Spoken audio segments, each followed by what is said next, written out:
Hello दोस्तों, नमस्कार। स्वागत करते हैं आप सभी का ईवीएस के इस बेहतरीन ज़बरदस्त सेशन में। कैसे हैं आप सभी? आई होप बहुत ही अच्छे होंगे और सीटेट की तैयारी बेहतरीन तरीके से कर रहे होंगे। तो साथियों, यहाँ पर ईवीएस के ऐसे 30 प्रश्न लेकर आए हैं जो आपके सीटेट एग्जाम में आपकी बहुत हेल्प करेंगे।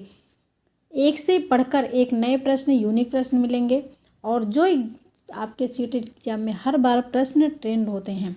तो चलिए क्लास को स्टार्ट करते हैं। आज का अपना पहला प्रश्न है। आप अपनी तैयारी को चेक करिएगा और क्लास को शेयर कर दीजिएगा और लोगों के पास, जिससे और भी लोग यहाँ से कुछ सीख सकें। तो चलिए, पर्यावरण अध्ययन की अपनी कक्षा में समूह क्रियाकलाप का निर्माण करते समय आप निम्नलिखित विचारों में से किनका ध्यान रखेंगे? आप एक शिक्षक हैं और आप पर्यावरण अध्ययन की कक्षा में समूह क्रियाकलाप का निर्माण कर रहे हैं, तो आप जो है निम्नलिखित में से किस विचारों का ध्यान रखेंगे? बताइएगा। बच्चों की रुचियों का ध्यान रखेंगे, लड़के और लड़कियों को समान रूप से रुचिकर लगे, इनमें मूल्यवान सामग्री लगी हो, इसका ध्यान रखेंगे, सभी धार्मिक और सांस्कृतिक पृष्ठभूमि के बच्चों को रुचिकर लगे। भाई, समूह क्रियाकलाप का निर्माण कर रहे हैं, ठीक है। आप समूह क्रियाकलाप का निर्माण कर रहे हैं तो आप बच्चों की किन विचारों का ध्यान रखेंगे? तो सिंपल सी बात है, ऐसा जिसमें बच्चे रुचि लें, ठीक है। ऐसा नहीं कि रुचि ना लें, आप रुचि के लिए पढ़ाते हैं। रुचि सबसे ज़्यादा इम्पॉर्टेंट है, ठीक। तो इसलिए बच्चों की रुचियों का ध्यान हो, ये ऑप्शन ठीक है। लड़कों और लड़कियों को समान रूप से रुचिकर लगे, भाई ऐसा ही समूह आप बनाएंगे, है ना। आप क्रियाकलाप का निर्माण करेंगे। इनमें मूल्यवान सामग्री लगी हो, क्या ये पॉजिटिव है या फिर निगेटिव है?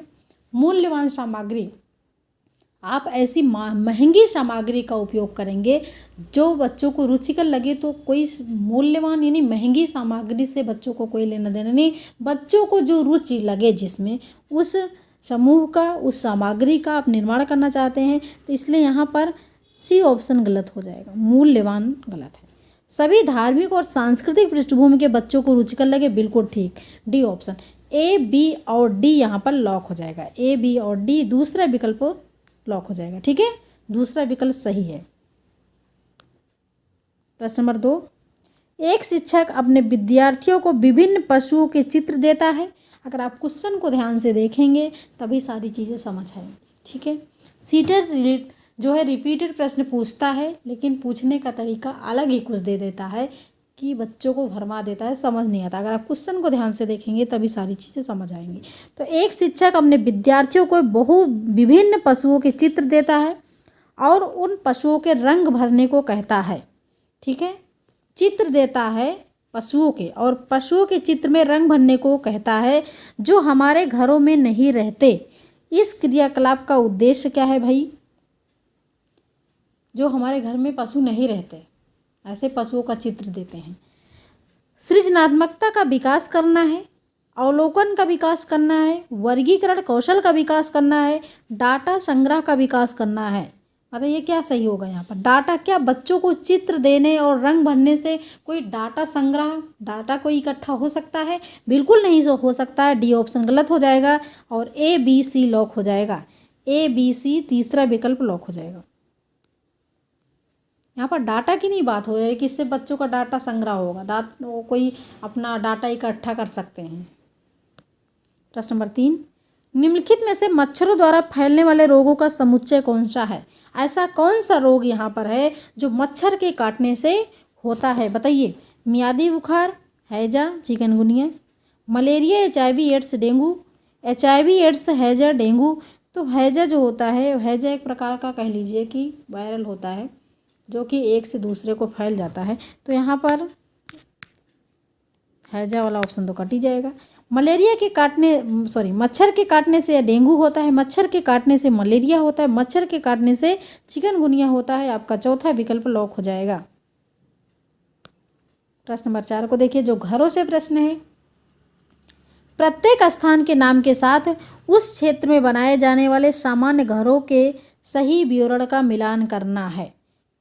मनाली के घर किससे बने होते हैं? राजस्थान के घर किससे बने होते हैं? असम के घर कैसे होते हैं? लेह लद्दाख के घर कैसे होते हैं? ये सारी चीज़ें आपको मैच करना है। तो मनाली के घर बांस के खंभों पर बने ऊंचे उठे वाले घर होते हैं क्या? राजस्थान के घर पत्थर लकड़ी से बने ढालू छतें वाले होते हैं। असम के घर हाउस बोट होते हैं, या फिर लेह लद्दाख के मिट्टी के घर जिनके कटीली झाड़ियों वाले छतें होती हैं। तो बताइए क्या होगा।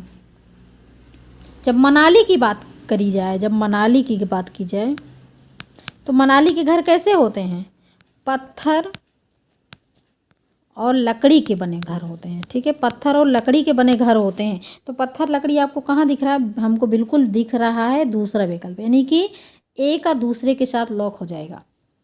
ए का यहाँ पर क्या है, चौथा, इसलिए पहला ऑप्शन कट गया। ए का दूसरा है, ए हो सकता है।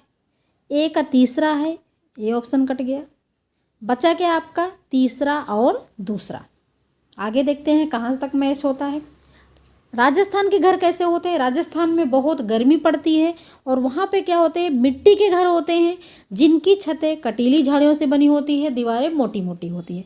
मिल क्या गए भाई, मिट्टी के घर। तो मिट्टी के घर कहाँ होते हैं, राजस्थान, दूसरा विकल्प, यानी कि बी ऑप्शन आपका चौथे के साथ जाएगा। बी ऑप्शन आपका चौथे के साथ जाएगा। तो यहाँ पर क्या है, बी यहाँ पर चौथे के साथ है और बी यहाँ पर पाँचवें के साथ है, इसलिए आपका दूसरा विकल्प कट जाएगा। तीसरा विकल्प आपका लॉक हो जाएगा क्योंकि यही बचा है। लेकिन आगे देख लेते हैं। असम के घर कैसे होते हैं, असम के घर होते हैं बांस के खंभे पे बने हुए, इसलिए आपका पहला ऑप्शन सही हो जाएगा। और लेह लद्दाख के घर कैसे होते हैं, तो लेह लद्दाख के घर जो होते हैं पत्थर के बने घर होते हैं, 2 मंजिले, जिसमें पहली मंजिल पे क्या होता है भाई, ज़रूरत लोग रहते हैं और दूसरी मंजिल पे भंडारण के लिए, जानवरों के लिए वो घर होता है। तो इसलिए आपका डी ऑप्शन जाएगा पाँचवें के साथ, जो कि दूसरा, चौथा, पहला और पाँचवा हो जाएगा। तीसरा विकल्प लॉक हो जाएगा। प्रश्न नंबर 5 देखिएगा। नीचे दिए खाद्य पदार्थों के किस समुच्चय में लौह तत्व प्रचुर मात्रा में पाया जाता है, और ऐसा कौन सा खाद्य पदार्थ है, खाने जैसा है, जिसमें लौह तत्व आयरन प्रचुर मात्रा में पाया जाता है। बताइए भाई, ऐसा क्या खा ले जिससे आयरन की कमी ही ना हो। आंवला, पालक, गुड़, आंवला, आंवला है, पालक, आलू, आंवला, आलू, टमाटर, बंद गोभी, भिंडी, गुड़। तो आपने देखा है आंवला, पालक और गुड़, अगर ये आप खाते हो तो इसमें आयरन प्रचुर मात्रा में पाया जाता है। आपका पहला विकल्प लॉक हो जाएगा। जिन्होंने पहला ऑप्शन लॉक किया है वो बिल्कुल सही है। प्रश्न नंबर 6 देखिएगा। हमारे देश के लगभग सभी भागों में मिर्च का उपयोग भोजन पकाने में किया जाता है। हमारे देश में मिर्च को लाने वाले व्यवसायी आए थे, भाई कहाँ से आए थे बताइए। मिर्च तो सभी खाते हैं, चटपटा है ना। अब मिर्च के बिना भोजन कैसा है, अधूरा है। तो मिर्च का उपयोग भोजन पकाने में हर जगह किया जाता है। लेकिन ये मिर्च हमारे देश में कहाँ से आया, विदेशी कहाँ से लेकर आए, उज्बेकिस्तान से, दक्षिण अमेरिका से, अफ़गानिस्तान से, या फिर ऑस्ट्रेलिया से, कहाँ से आए मिर्च। तो यहाँ पर आपका ऑप्शन लॉक हो जाएगा, दूसरा विकल्प दक्षिण अमेरिका से आया। ठीक है। प्रश्न नंबर 7। निम्नलिखित में से कौन सा पक्षी कैक्टस पौधे के कांटों के बीच अपना घोंसला बनाता है। कैक्टस पौधे के कांटों के बीच, मेहंदी की मेड़ पे ऐसा कौन सा पक्षी है जो घोंसला बनाता है। आप एक शब्द में कह लीजिए कि कांटों के बीच जो अपना घोंसला बनाता है और पक्षी क्या है भाई, शकरखोर, कलचिड़ी, वया, फाख्ता। चौथा विकल्प लॉक हो जाएगा, फाख्ता पक्षी हो जाएगा। तो साथियों, आपको क्लास कैसी लग रही है, अच्छी लग रही है तो लाइक कर दीजिए एंड शेयर कर दीजिए अपने दोस्तों में, अपने फैमिली में, जो लोग सीटेट की एग्ज़ाम के लिए तैयारी कर रहे हैं और तैयारी बेहतर करना चाहते हैं। तो इस चैनल को सब्सक्राइब कर लीजिए। प्रश्न नंबर 8 है, नीचे दिए गए जीवों के समूह में से किनकी दृष्टि श्रेष्ठ होती है, यानी कि तेज होती है, तथा वे मनुष्यों की तुलना में 4 गुनी अधिक दूरी की वस्तुओं को देख सकते हैं। 4 गुनी अधिक मतलब 4 किलोमीटर दूर से ही वो वस्तुओं को देख सकते हैं। बताइए, बाघ, तेंदुआ, सांड, सांप, रेशम कीट, छिपकली, चील, गरुड़, गिद्ध, या फिर मधुमक्खी, मच्छर, तितली। तो यहाँ पर आपका क्या हो जाएगा, आपने चील को देखा है, बाज को देखा है और गिद्ध को देखा है, जो कि अब क्या हो गए, विलुप्त हो गए हैं।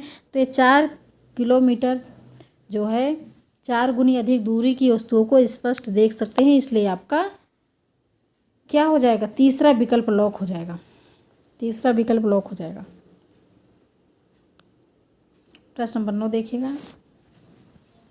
नीचे दिए गए खेती करने के विवरण को पढ़िए। खेती करने की विवरण को पढ़िए और इस ढंग की पहचान कीजिए। इस ढंग की पहचान कीजिए भाई, खेती कैसी होती है। एक फसल को काटने के पश्चात खेत को कुछ वर्षों के लिए खाली छोड़ दिया जाता है। उसमें कुछ भी नहीं उगाया जाता। इस भूमि में बांस या अन्य खरपतवार जो भी कुछ उग जाता है उन्हें उखाड़ा नहीं जाता, काट कर जला दिया जाता है।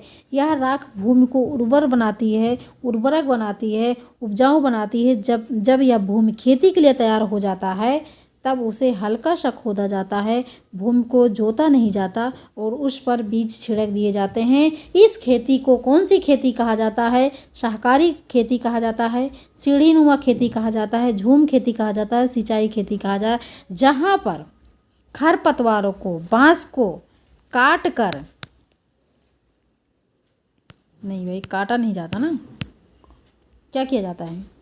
काटने के पश्चात खेत को कुछ वर्षों के लिए छोड़ दिया जाता है, उसमें कुछ भी नहीं हुआ है। इस भूमि में बांस या खरपतवार जो भी उग जाते हैं उन्हें उखाड़ा नहीं जाता, काट कर जला दिया जाता। सही बात है, काट कर क्या किया जाता है? जला दिया जाता है। उखाड़ा नहीं जाता, काट कर जला दिया जाता है। इसको बोलते हैं काट व दग्ध खेती, है ना।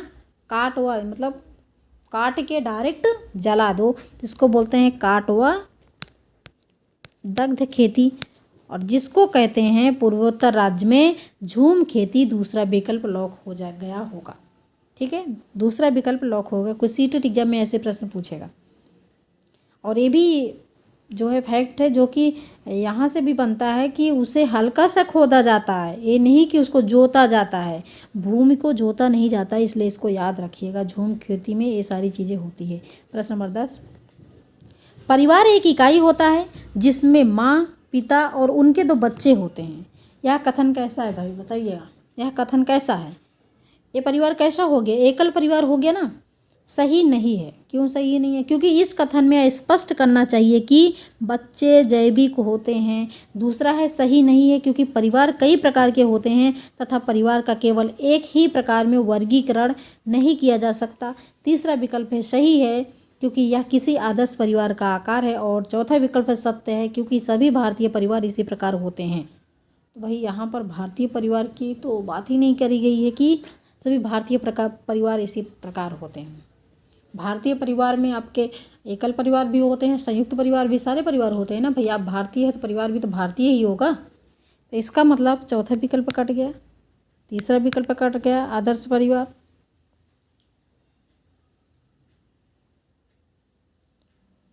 देखिए, परिवार 2 प्रकार का होता है। एक होता है एकल परिवार और दूसरा क्या होता है आपका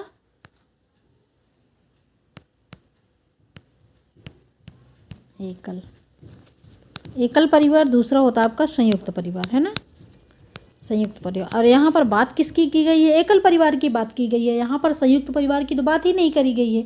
ठीक है, तो ये सही नहीं है। ठीक है, सही नहीं है क्योंकि परिवार कई प्रकार के होते हैं तथा परिवार का केवल एक ही प्रकार में वर्गीकरण नहीं किया जा सकता। दूसरा विकल्प आपका सही हो जाए। क्लियर? प्रश्न नंबर 11। दिए गए प्रश्न को ध्यान से पढ़िए। क्या आपने अपने घर या स्कूल के आसपास जानवर देखे हैं जिनके छोटे बच्चे हैं? अपनी नोटबुक में उनके नाम लिखिए।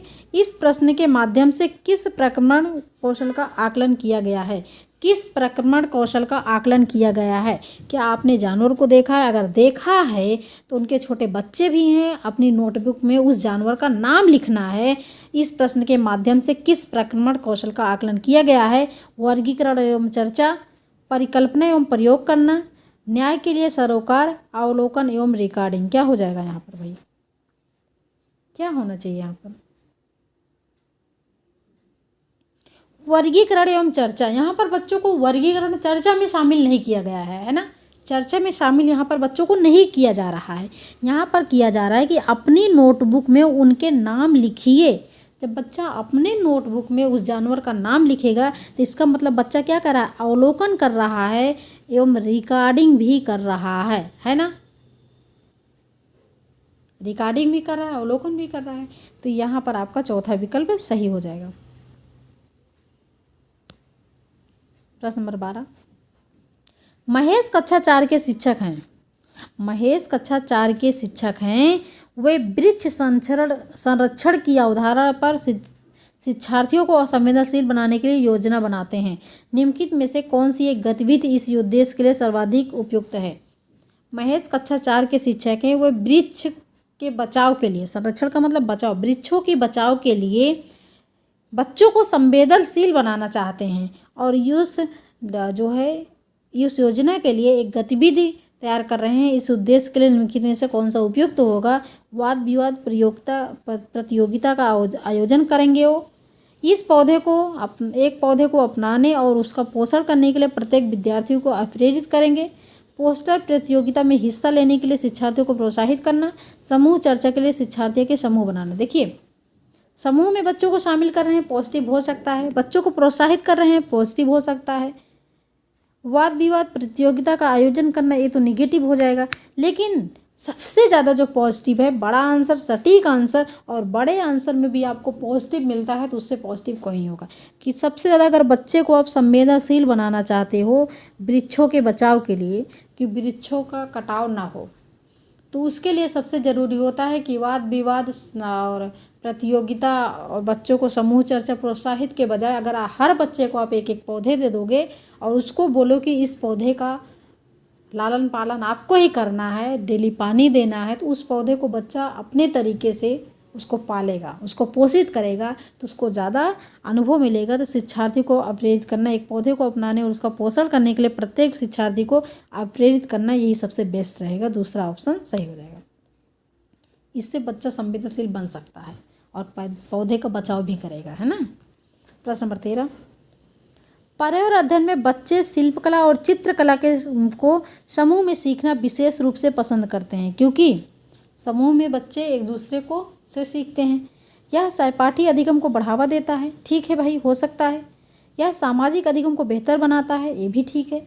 जब बच्चों की सृजनात्मकता की प्रशंसा की जाती है तो वे खुश होते हैं व उनके प्रति प्रेरित होते हैं। बहुत अच्छा। यह कक्षा में अनुशासन को बढ़ावा देता है, ये गलत है। ठीक है, अनुशासन, दंड देना, सजा देना, ये सारी चीज़ें गलत होता है। तो पहला, दूसरा, तीसरा लॉक हो जाएगा, तीसरा विकल्प। प्रश्न नंबर 14 देखिएगा, कांच के जार तथा बोतलों को उसमें अचार भरने से पहले सूर्य की धूप में अच्छी तरह सुखाया जाता है। ऐसा क्यों किया जाता है? उनके तापमान में वृद्धि करने के लिए, उनमें से धूल को हटाने के लिए किया जाता है। क्या धूप में आप बोतल वगैरह अचार के जार को सुखाओगे तो क्या उससे धूल हट जाएगी? नमी को पूर्णतः हटाने के लिए, अचार को स्वादिष्ट बनाने के लिए। बताइए क्या हो गया भाई? तापमान में वृद्धि तो गलत होगा, धूल हटाना गलत होगा। तीसरा और चौथे में बताइए क्या लॉक होगा? अचार को स्वादिष्ट बनाने के लिए या फिर नमी को पूर्णतः हटाने के लिए? अचार को स्वादिष्ट बनाने के लिए, है ना। अचार को स्वादिष्ट बना, लेकिन उनमें अचार भरने से पहले, जब अचार भरने से पहले आप चीज़ें कर रहे हो तो अचार को स्वादिष्ट, भाई अचार कहाँ से स्वादिष्ट बन सकता है? नमी को पूर्णतः हटाने के लिए, जो उसमें जार में, जो कांच में थोड़ा बहुत नमी होगी, उससे सूर्य के प्रकाश से वो नमी हट जाएगी, जिससे अचार लंबे समय तक चल सकता है। तीसरा विकल्प लॉक हो जाएगा। प्रश्न नंबर 15, रेनू की दादी उसे एक सूखा कुआं दिखाते हुए बताती है कि 15 से 20 वर्ष पहले कुएं में पानी था, लेकिन अब यह पूर्णतः सूख गया है। कुएं में पानी सूखने का कारण हो सकते हैं, क्या हो सकता है बताइएगा? पहला है, पेड़ों, कुएं तथा उसके आसपास के स्थान की मिट्टी को अब सीमेंट से ढक दिया गया है। हो सकता है भाई, ऐसा तो है ही है। आसपास के इलाके में बहुत सारे बोरिंग पंप लग गए हैं, हर घर में बोर हो गया है, ये भी हो सकता है। प्रत्येक व्यक्ति के घर में अब नल होने के कारण कोई भी कुएं का प्रयोग नहीं करता है। तो क्या सही होगा भाई? बताइएगा। पहला और दूसरा, केवल पहला, केवल तीसरा, केवल दूसरा, क्या सही होगा? आप लोग भी देखते होंगे कि जो आसपास के कुएं थे, है ना, उनको सीमेंट से ढक दिया गया है, ये तो पॉजिटिव है। आसपास के इलाके में बहुत सारे बोरिंग पंप लग गए हैं, ठीक है, लेकिन आप कह लीजिए कि प्रत्येक घर में नल के कारण कुएं का उपयोग नहीं करते, तो प्रत्येक घर में अभी भी नल नहीं है। ऐसे बहुत सारे घर हैं जिसमें नल नहीं लगे हुए हैं, ठीक है। तो इसलिए आपका तीसरा विकल्प कट जाएगा, पहला दूसरा लॉक हो जाएगा, पहला ऑप्शन। प्रश्न नंबर 16, बगुला भैंस पर बैठता है क्योंकि बगुला तथा भैंस में सहजीवी संबंध है। बगुला मनोरंजन के लिए भैंस पर बैठता है। भैंस बगुले को एक स्थान से दूसरे स्थान पर ले जाने में मदद करते हैं, इसलिए बगुला भैंस को डराना चाहता है। क्या हो सकता है? सहजीवी का मतलब क्या होता है? सहजीवी का मतलब होता है जिसमें बगुले को भी फायदा हो और भैंस को भी फायदा हो। ठीक है, सहजीवी का यही मतलब होता है, जिसमें बगुले को भी फायदा हो और भैंस को भी। तो भाई बगुले को भैंस पर बैठने से क्या फ़ायदा हो सकता है? तो बगुला भैंस के जो कीड़े होते हैं उसको बगुला खाता है, बगुले का पेट भरता है। और भैंस को क्या फ़ायदा हो सकता है? तो भैंस की पीठ में जो कीड़े होते हैं वो अगर निकल जाते हैं तो उससे भैंस को आराम मिलती है। तो यहाँ पर दोनों को फ़ायदा है। जब दोनों को फ़ायदा है तो बगुला तथा भैंस में सहजीवी संबंध है। पहला विकल्प लॉक कर दीजिएगा। प्रश्न नंबर 17, निम्नलिखित में से किसकी सुनने की शक्ति इतनी तीक्ष्ण होती है, तेज होती है कि वह वायु से पत्तों के हिलने की ध्वनि और घास पर किसी जानवर की चलने की ध्वनि में अंतर कर सकता है? अगर आपने जानवर की वीडियो देखी होगी तो एक क्वेश्चन आपको उड़ा दोगे फटाफट। तो यहाँ पर हो जाएगा बाघ। ठीक है, बाघ हो जाएगा, कुत्ता नहीं होगा भाई।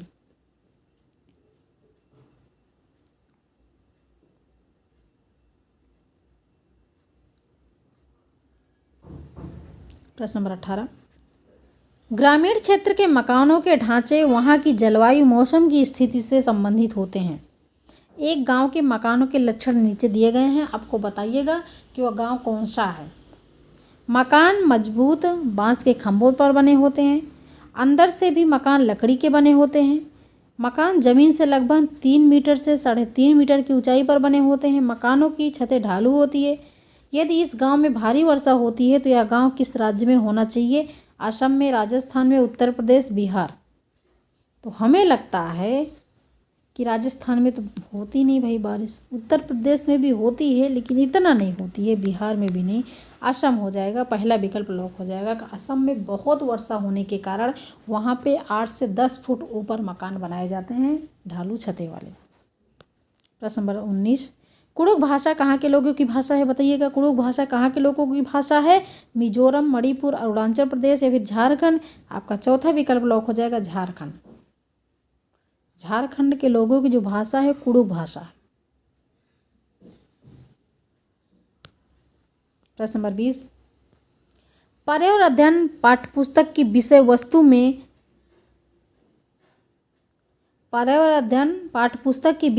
में परिभाषाओं और व्याख्यानों को दूर रखा जाना चाहिए। यानी कि पर्यावरण अध्ययन की पाठ्यपुस्तक और विषय वस्तु में परिभाषाओं और व्याख्यानों को दूर रखा जाना चाहिए। ठीक है भाई। रटकर सीखने को हतोत्साहित करना चाहिए। बच्चों को प्रश्न करने और खोजने का मौका मिलना चाहिए। ये तो भाई पॉजिटिव है। बच्चों को केवल लिखित जानकारी दी जानी चाहिए। क्या होना चाहिए भाई? सही विकल्प का चुनाव करना है। पर्यावरण अध्ययन पाठ्यपुस्तक और विषय वस्तु में परिभाषाओं और व्याख्यानों को दूर रखा जाना चाहिए, बिल्कुल दूर रखा जाना चाहिए, क्योंकि परिभाषाएं और व्याख्यान रटने पर बल देते हैं। इसलिए आपका पहला विकल्प पॉजिटिव हो जाएगा। रटकर सीखने को हतोत्साहित करना चाहिए। अगर बच्चा रटकर सीख रहा है तो उसमें आप उसको प्रोत्साहित मत करिए, हतोत्साहित करिए कि ये गलत है। आपका दूसरा भी पॉजिटिव होगा। बच्चे को प्रश्न खोजने का मौका मिलना चाहिए, ये भी आपका पॉजिटिव ही है। बच्चे को केवल लिखित जानकारी दी जानी चाहिए, ये क्या है? ये गलत है। ठीक है, यहाँ पर क्या हो जाएगा? पहला दूसरा तीसरा, पहला और चौथा है, दूसरा और तीसरा, केवल तीसरा, पहला दूसरा और तीसरा होना चाहिए यहाँ पर। ठीक है, पहला दूसरा तीसरा होना चाहिए।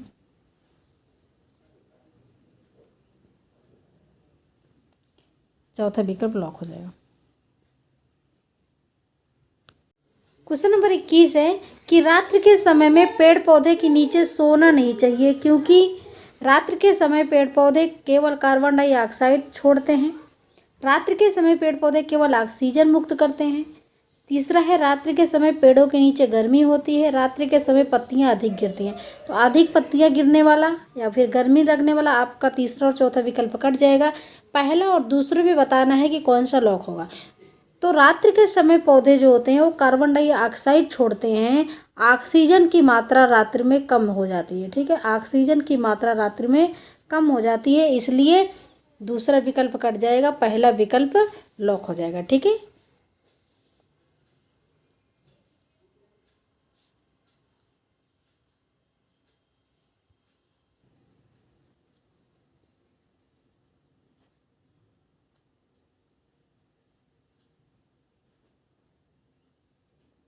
प्रश्न नंबर 22 देखिएगा, बैरोमीटर में पानी की जगह पारे का प्रयोग किया जाता है क्योंकि, पारे का मतलब मरकरी, तो बैरोमीटर में पानी की जगह पारे का प्रयोग किया जाता है क्योंकि पारे का घनत्व तो अधिक होता है, पारा चमकीला होता है जिससे बैरोमीटर का तल आसानी से पढ़ा जा सकता है, पारा द्रव्य अवस्था में धातु है, पारा ऊष्मा का सुचालक होता है। तो पारा क्या होता है भाई, पारा चमकीला होता है ना।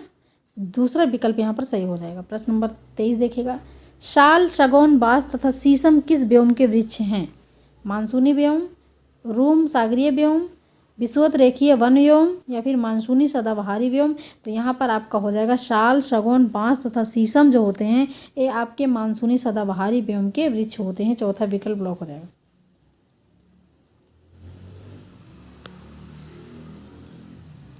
प्रश्न नंबर 24,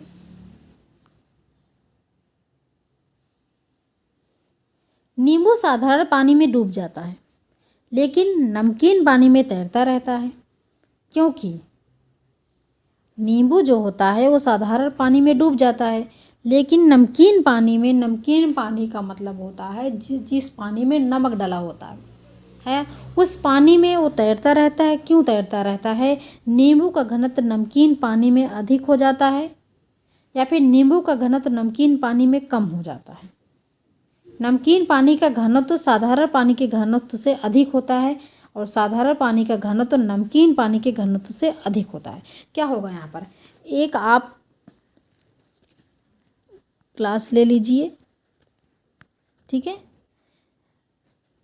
इसमें क्या है, इसमें आपका कह लीजिए नमकीन मतलब नमकीन पानी है ना, और इसमें आपका है साधारण पानी, इसमें आपका है साधारण पानी। अगर आप साधारण पानी है तो इसमें आप नींबू को डालेंगे तो नींबू इसमें डूब जाएगा, है ना। नींबू इसमें क्या होगा, नींबू इसमें डूब जाएगा। साधारण पानी में डूब जाता है, यहाँ भी पढ़ो नींबू साधारण पानी में डूब जाता है। नींबू साधारण पानी में डूब जाएगा भाई, क्यों डूब जाएगा? क्योंकि नींबू का घनत्व तो ज़्यादा है ना। लेकिन यही नींबू जो है अगर आप इस पानी में डालते हो तो इस पानी में तैरता रहेगा। क्यों तैरता रहेगा? क्योंकि यहाँ पर नींबू का घनत्व तो हल्का हो गया, नींबू हल्का हो गया, पानी भारी है क्योंकि इसमें नमक डाला हुआ है। तो इसका मतलब नमकीन पानी का घनत्व जो होता है साधारण पानी के घनत्व से अधिक होता है। भाई इसका घनत्व इससे अधिक है कि नहीं है तो इसलिए तीसरा विकल्प लॉक हो जाएगा। क्लियर? आई होप कि आप लोग समझ गए होंगे। प्रश्न नंबर 25, पके हुए चावल रेफ्रिजरेटर में अपेक्षाकृत लंबे समय तक परिरक्षित किए जा सकते हैं क्योंकि, पके हुए चावल को आप फ्रीजर में, रेफ्रिजरेटर में लंबे समय तक रख लीजिए, वो उसमें बचा रहेगा। क्यों बचा रहेगा? क्योंकि फ्रिज में जो होता है उसका, फ्रिज का तापमान कम होता है। भाई फ्रिज में कहाँ गर्मी होती है, वो तो ठंडा करने के लिए होता है, तो इसलिए वो लंबे समय तक चलता है। कम तापमान पर भोजन का नमी तत्व घट जाता है। रेफ्रिजरेटर में कुछ ऐसे रसायन होते हैं जो रोगाणुओं को नष्ट कर देते हैं, या फिर कम तापमान पर रोगाणु निष्क्रिय हो जाते हैं। रोगाणु कम तापमान पर नष्ट नहीं हो जाते, निष्क्रिय हो जाते हैं। ठीक है, आपका तीसरा विकल्प लॉक हो जाएगा। प्रश्न नंबर 26, सेब, संतरा, अनार और केले को खाने के पश्चात संतरे का स्वाद सभी से भिन्न होता है। भाई सेब मीठा होता है ना, अनार मीठा होता है, केला मीठा होता है, लेकिन संतरा कैसा होता है? संतरा आपका होता है खट्टा, उसमें खट्टापन होता है। जब खट्टापन होता है तो इसका मतलब इसमें विटामिन सी पाया जाता है। क्लियर? प्रश्न नंबर 27, पर्यावरण शिक्षा से आपका अभिप्राय क्या है? पर्यावरण शिक्षा, पर्यावरण मतलब होता है हमारे आसपास की जो भी चीज़ें हैं पर्यावरण अंतर्गत आती है। विद्यार्थियों पर अतिरिक्त बोझ डालकर व्यस्त रखना, विद्यार्थियों को पर्यावरण का ज्ञान हो जाए, विद्यार्थियों का मनोरंजन हो, पर्यावरण को दूषित होने से बचाया जाए। भाई पर्यावरण हम क्यों पढ़ते हैं? जिससे पर्यावरण को दूषित होने से बचाया जाए। चौथा विकल्प यहाँ पर लॉक हो जाएगा। प्रश्न नंबर 28, निम्नलिखित में से कौन सा एक पर्यावरण अध्ययन के संबंध में सही नहीं है? निगेटिव प्रश्न अभी आया, निगेटिव प्रश्न। पर्यावरण अध्ययन की प्रकृति एकीकृत है, हो सकता है। पर्यावरण अध्ययन बाल केंद्रित अध्ययन है, ये भी सही है। पर्यावरण अध्ययन बच्चों को अपने परिवेश को खोजने का अवसर देता है, ये भी ठीक है। पर्यावरण अध्ययन वर्णों और परिभाषाओं पर बल देता है और परिभाषा हमारे रटने पर बल देती है ना। तो पर्यावरण अध्ययन भाई रटने पर बल नहीं देता है, यही आपका निगेटिव है, इसलिए चौथा विकल्प लॉक हो जाएगा। प्रश्न नंबर 29, निम्नलिखित में से किनको पर्यावरण अध्ययन में बच्चों के आकलन दूर रखना चाहिए? ऐसा कौन सा है जो बच्चों का आकलन करते समय दूर रखना चाहिए? तो बच्चे को उत्तरों को सही या गलत में आंकना, कक्षा 5 के ईवीएस पाठ्यपुस्तक में प्रत्येक पाठ के अंत में दिए गए आज हमने क्या सीखा इस पर चर्चा करना है। भाई ये तो पॉजिटिव है। आकलन के संकेतकों का उपयोग करना, ये भी बच्चों के सीखने के गुणात्मक आकलन करना, उनके व्यवहार का आकलन करना, ठीक है, ये भी सही है। लेकिन बच्चों के उत्तरों को सही या गलत में आंकना, ये गलत है, इसलिए पहला ऑप्शन गलत हो जाएगा, निगेटिव प्रश्न है। प्रश्न नंबर 30, अब कथन ऐसे है कि झूम खेती में खरपतवारों को उखाड़ने के स्थान पर काट और जला दिया जाता है, ठीक है। राख मिट्टी में मिल जाती है जिससे कि मिट्टी की उर्वरता बढ़ जाती है। अभी आपने झूम खेती से पढ़ा था, तो इसका मतलब ए और आर दोनों सही है और आर ए की सही व्याख्या करता है, यही तो आपने पढ़ा था आगे, पहला विकल्प सही हो जाएगा, ठीक है। तो साथियों ये थे आज के 30 प्रश्न। आपको क्लास कैसी लगी, सेशन कैसे लगा? अच्छा लगा तो लाइक करिएगा, शेयर करिएगा अपने दोस्तों में और कमेंट में ज़रूर बताइएगा कि आपने इन 30 प्रश्नों में कितने प्रश्न किए।